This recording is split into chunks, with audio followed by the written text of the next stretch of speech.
The most important part for us is the immersive. So the first challenge point for us is to find a venue. At that point, we start to deal together about what kind of equipment we need.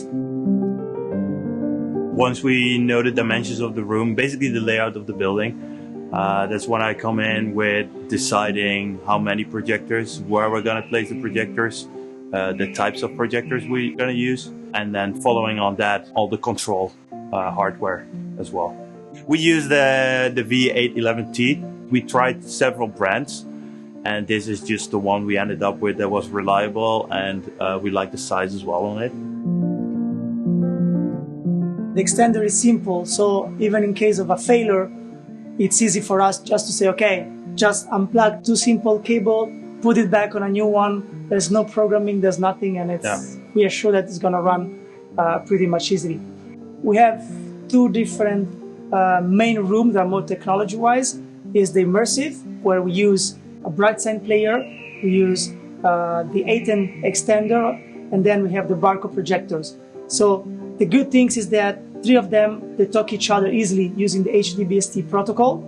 That help us a lot on make things easier and faster. This is an example of what we built. We split and we place our players together with the extenders that are controlling the two different sets of the building. We leave the exhibit basically in the hand of an exhibition manager. We don't have any technical department that stay on site and is going to manage the exhibit.